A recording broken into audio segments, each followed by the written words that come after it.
नमस्कार, न्यूज़ डंका में मैं महेश विचारे आप सभी का स्वागत करता हूँ। सबसे पहले आप सभी को नर्मदे हर। मित्रों, मैं महेश विचारे अ, आज आपसे रूबरू हो रहा हूँ, उसके लिए आपको पता है कि भारतीय स्वतंत्रता का अमृत महोत्सव हम लोग मना रहे हैं और इसके उपलक्ष्य में हम लोगों ने एक भारत भाग्य विधाता इस नाम से एक इंटरव्यू की सीरीज हमने शुरू की है और इस इंटरव्यूज में हम लोग सामाजिक संस्थाओं से बात करते हैं, उनकी जो कार्य है उनका उसके बारे में जानने की कोशिश करते हैं और लोगों तक ये कार्य पहुंचाने का हमारा काम है ताकि लोगों को भी इससे कुछ प्रेरणा मिले। तो आज हम ऐसी एक संस्था से बात करने जा रहे हैं। मित्रों, आपको पता है कि नर्मदा मैया हम सभी के लिए पूजनीय है। नर्मदा मैया के घाटों पर रोज भक्तों की भीड़ उमड़ती है, वहां पे दर्शन होते हैं, पूजा की जाती है। इसके साथ ही नर्मदा मैया के स्वच्छता का भी एक महत्वपूर्ण मुद्दा सामने आता है। आज हम मध्य प्रदेश के ओंकारेश्वर की मातृ रक्षा सेवा संगठन संस्था से जुड़ने वाले हैं। नर्मदा मैया की स्वच्छता का एक अभियान इस संस्था के माध्यम से पिछले कुछ सालों से चल रहा है और ये इस संस्था का क्या कार्य है, किस तरह से उनका योगदान इस कार्य में रहा है, ये सब जानने की कोशिश आज हम इस माध्यम से करेंगे। और इसके लिए हमने मातृ रक्षा सेवा संगठन संस्था के रणजीत वर्मा जी को आज आमंत्रित किया है और उनसे आज बात करेंगे और जानेंगे उनका ये कार्य। रणजीत जी, आपका बहुत बहुत स्वागत है न्यूज डंका में। नर्मदे है। नर्मदे हर।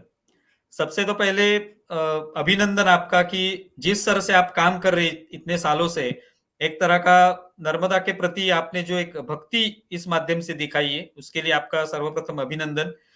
तो पहले बताइए कि मातृ रक्षा सेवा संगठन ये संस्था जो है, इसकी स्थापना का उद्देश्य क्या था, कब से ये काम चल रहा है और क्यों ये आपने शुरू की? जी, इस संस्था का मूल रूप से उद्देश्य माँ नर्मदा की स्वच्छता को लेकर के है और माँ नर्मदा के किनारे पौधारोपण करना, आसपास लोगों को जागरूक करना। सर्वप्रथम संस्था का निर्माण स्थापना 27 नवंबर 2013 से हुआ था। उसमें कुछ 5-6 लोग हम लोग थे। हमने घाट पे जाते थे, प्रतिदिन जाना आना होता रहता है।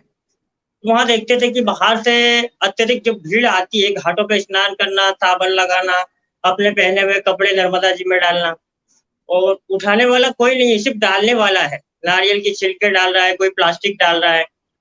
तो बार-बार वो चीज़ें सामने आ रही थी। तो एक दिन हमारे ही मन में विचार आया कि क्यों ना सब लोग डालते जा रहे हैं, निकालने वाला तो कोई नहीं है। तो फिर हमने उसी दिन से ये कार्य को प्रारंभ किया कि उसमें फिर शुरुआत में थोड़ा-सा संकोच हुआ कि अपन कचरा उठा रहे हैं, कैसा लगेगा? लेकिन जब ये कार्य प्रारंभ किया तो वो अनवरत बढ़ता गया और हमें उत्साह आता गया और उसमें और युवा जुड़ते गए। तो और ये कार्य अनवरत फिर चलता रहा धीरे-धीरे। तो हमारे पास 60 कार्यकर्ता लोकल की हैं और बाहर से भी लोग जुड़े हुए हैं हमारे साथ। अच्छा, तो अभी ये कार्य तो शुरू हो गया है, तो शुरुआत में आप लोगों ने जब ये कार्य करना शुरू किया, तभी आपको किस तरह की कठिनाइयों का सामना करना पड़ा? कहीं पे लोगों ने आपको रोकने की कोशिश की या कुछ पूछने की कोशिश की कि भाई ये क्यों कर रहे हो? ये करने की क्या ज़रूरत है? ऐसी कुछ कठिनाइयाँ या कुछ चैलेंजेस आपके सामने थे? जी, जी, बड़े चैलेंजेस थे। कारण जब हम लोग घाट पर जाते थे तो 1-2 बार हुआ, 3 बार हुआ, फिर 4 बार, तो वहाँ के लोकल बोले, "ये लोग आप लोग क्यों करते हो? आपको इससे क्या फ़ायदा है? आपको इससे क्या मिलता है?" हम वही बोलते थे कि बस ये सिर्फ़ आस्था है माँ के प्रति, जो आप इतने प्रतिदिन हज़ारों श्रद्धालु आते हैं, आस्था लेकर ही आते हैं। अब उनकी आस्था कचरा फैलाना है, तो हमारी आस्था कचरा उठाना है। तो बहुत लोगों ने टोका, फिर लोगों को समझाते थे कि भैया ये आप साबुन से स्नान ना मत करो, नर्मदा जी हैं, हम लोग माँ मानते हैं, है ना? लोग इसकी परिक्रमा करते हैं बड़े ही भक्ति भाव से। तो उनकी प्रतिक्रियाएँ हम का सामना करना पड़ता था। कई लोग अपशब्द कहते थे, लेकिन हमारा मनोबल अभी तक टूटा नहीं है। हमारा मनोबल वही बना हुआ है, आज भी मैया ने बना के रखा है। तो मेरा अगला सवाल ये है कि ये जो काम आपका इतने सालों से आप कर रहे हैं, इतने बहुत सारे युवा भी जुड़े हैं, आप चाहते हैं कि ये काम जो है बहुत बड़े स्तर पर हो, लेकिन इसके लिए कुछ सरकार की भी मदद की आवश्यकता होती है, कहीं पे उनका समर्थन आवश्यक होता है, इसलिए आप सरकार को भी इसमें शामिल करना चाहते हैं। तो इसमें कितना आपको एक तरीके से आप कहेंगे कि सक्सेस मिल रहा है? नहीं, यदि सरकार सपोर्ट करती है तो ये कार्य बड़े स्तर से ही होगा फिर, हम्म, क्योंकि उसमें की शक्तियाँ होगी जो खासतौर पर लोगों को रोकने के लिए आधिकारिक रूप से जैसे जल को गंदा करने के लिए जो धाराएँ हैं, जमीन स्तर हम्म, से लागू होगी, है ना? हम्म, और भी वॉलंटियर्स जुड़ेंगे। हम्म, मतलब यदि सरकार इस कार्य में हमारे साथ जुड़ती है तो ये कार्य कुल मिला के बड़ी तरह से ही होगा। हम्म, उसको लेके भी हमारे पास बहुत सारी योजनाएँ हैं। हम्म।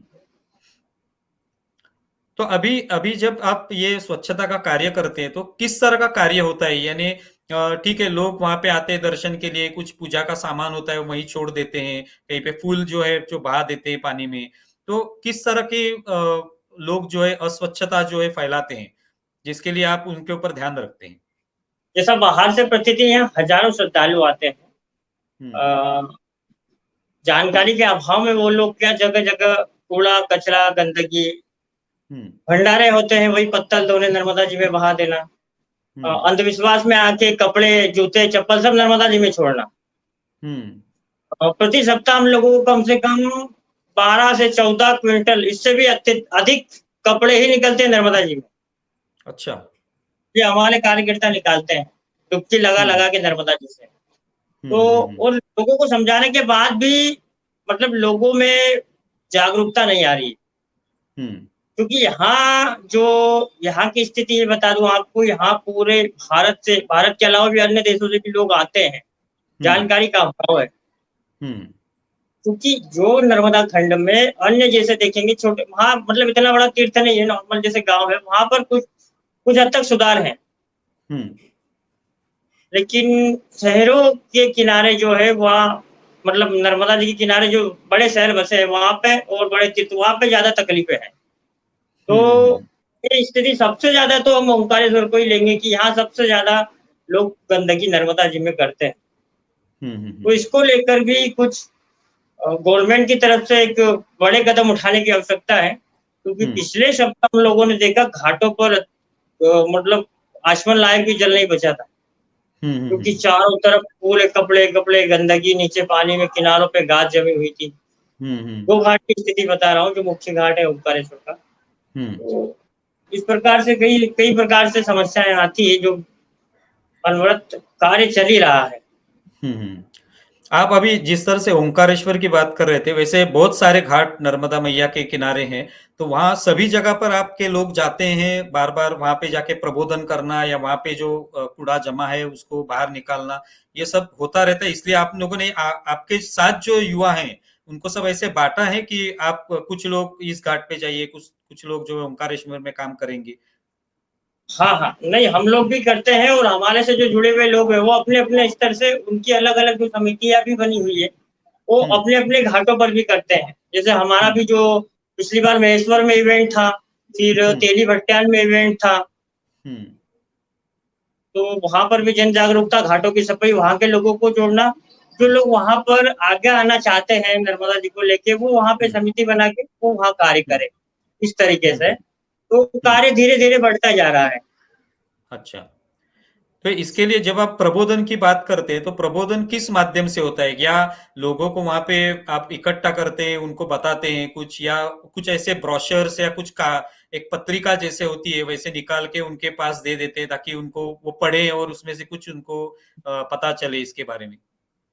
जी, जी, जी, जी। वो पत्रक होते हैं पत्रक, उसमें नर्मदा जी के विषय में कुछ लिखा हुआ और हुँ, लोगों से मिलना, हुँ, एक सामूहिक रूप से जो नुक्कड़ सभा होती है, उनमें बताना और हुँ, वहीं से फिर लोगों से संपर्क करना हुँ, कि चूँकि ये नदियों से ही हमारी संस्कृति बची है। आज बिल्कुल। माँ गंगा की स्थिति देखी है, सभी लोग हुँ, रूबरू हैं माँ गंगा की स्थिति से हुँ, और आज हमने माँ नर्मदा को नहीं बचाया, तो हुँ, आने वाली पीढ़ियों को आचमन लायक जल भी मैया का नहीं मिलेगा हुँ, और हम परिक्रमा किसकी करेंगे?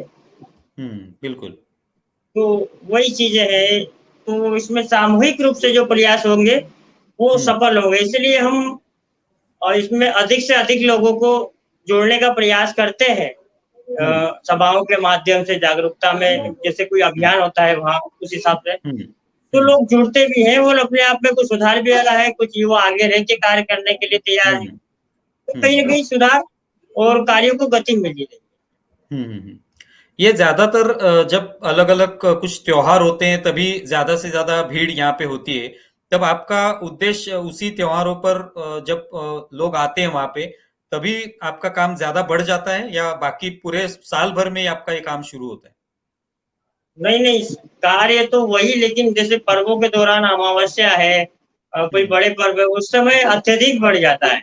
माँ नर्मदा में लाखों मीटर चुनरियां निकलती है, जो कपड़े की चुनरियां चढ़ाते हैं ना, वो लाखों मीटर चुनरियां निकालते हैं हम लोग। तो कहीं ना कहीं वो चीजें अब जागरूकता की कमी के कारण लोग कपड़े डाल रहे हैं, चुनरियां डाल रहे हैं, है ना। भीड़ में अत्यधिक जब भीड़ हो रही, दबाव बढ़ रहा, सारा कचरा, प्लास्टिक, कूड़ा कचरा सब मैया में जा रहा है, उस समय क्या फिर वो दबाव मतलब गंदगी बढ़ जाती है, फिर वो सप्ताह में 2 सप्ताह में उस चीज को करना पड़ता है, फिर वो अधिक गाद और कूड़ा कचरा निकलता है वहां से। अभी जिस तरह से आपने कहा कि चुनरियों की बात की कि जो लोग बहा देते हैं, तो आपके पास क्या उसके ऊपर उपाय है, क्या करना चाहिए? क्या उन्होंने वहां पे चुनरिया खरीदना ही बंद कर देना चाहिए, या वो कर सकते हैं लेकिन वो चुनरी उसमें डुबा के वापस वो अपने घर ले जा सकते हैं? हाँ हाँ, वो सही रहेगा। और सर्वप्रथम तो मतलब ये चीजें होती है कि मतलब किसी की मन्नत होती है तो वो नर्मदा जी में चुनरी चढ़ाते हैं, तो वो चुनरी का मतलब जो मन्नत है वो आप चढ़ा के वापस पुनः निकाल के आप घर ले जाना चाहे तो ठीक है, नहीं तो गरीबों में बांट सकते हैं उसको। और दूसरा ऑप्शन ये कि चुनरी के बाद हम लोग महानर्मदा के किनारे कहीं पर भी जहां आपको समय जैसे उपयुक्त जगह लगे वहां पे आप एक पौधा लगा दीजिए, जिससे क्या होगा, वहां की जलधारा को एक बूंद बूंद जल भी मिलेगा, तो आज अरबों लाखों करोड़ों पेड़ लगेंगे तो वहां की धारा अविरल बहती रहे, क्योंकि माँ नर्मदा किसी ग्लेशियर से नहीं निकलती, माँ इन्हीं पेड़ पौधों से माँ के जल की धारा अविरल बहती है। तो इसीलिए कि थोड़ी सी जागरूकता की कमी है, लोग चुनरियां चढ़ाना हम ये नहीं कहते कि आप चुनरियां चढ़ाना बंद करो, मेरा मतलब कि चुनरियां भी चढ़े, लेकिन एक औपचारिक रूप से आप चढ़ा के गरीबों में बांट दो और एक पेड़ वहां के किनारे लगा दो। बिल्कुल बिल्कुल सही कहा आपने। तो ये कुछ उपाय जो है उनका हम लोग को इस्तेमाल करना पड़ेगा। अभी आपके साथ कितने लोग जुड़े हैं जो कि ये काम कर रहे हैं और इसके वजह से ये जो स्वच्छता का कार्य है ये पूरा हो रहा है? हमारे साथ लोकल के यहाँ ओंकारेश्वर क्षेत्र के तो 60 कार्यकर्ता हैं, बाकी बाहर से भी बहुत सारे लोग अप्रत्यक्ष रूप से जुड़े हुए हैं जो जागरूकता के लिए जो कार्य करते हैं। और जगह जगह से लोग जुड़े हुए हैं, मतलब महाराष्ट्र से भी कुछ लोग जुड़े हुए हैं, कुछ गुजरात से, तो वो कहीं ना कहीं वहां के लोगों को जागरूक कर देते हैं। कोई संपर्क में आएंगे तो उनसे कहेंगे कि भैया आप नर्मदा किनारे जाते हैं तो ऐसा ना करे, गंदगी ना करे। इसमें एक चीज और मैं आपको बता दूं, हमारा अभियान बहुत दिनों से चल रहा है आटे के दिए लगाने का। हमारे पर्वों के समय हमारे यहाँ महाआरती होती है, प्रतिदिन हमारी संस्था की तरफ से ब्रह्मपुरी घाट पर महाआरती आरती होती है, अखंड आरती चलती है। साथ ही बड़े पर्वों पे महाआरती होती है, जिसमें हम लोग आटे के दिए का स्टॉल लगाते हैं, जहाँ पे सबको निःशुल्क आटे का दिया मिलेगा।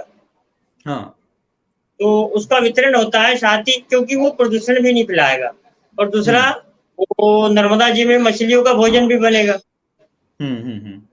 तो इसमें एक पंथ दो काज जैसा कार्य हो गया, मतलब दोहरा पुण्य आपको मिला, एक तो वहां भी स्वच्छ हुई, दूसरा वहां उसके जल में जो कच्छ मच्छे उनको भोजन भी मिला। तो अभी हमारे घाट पे जो दुकानें लगी, अत्यधिक दुकानों पे आप ढूंढेंगे ब्रह्मपुरी घाट पे तो आपको आटे के दिए अक्सर अधिकतर दुकानों पर मिलेंगे।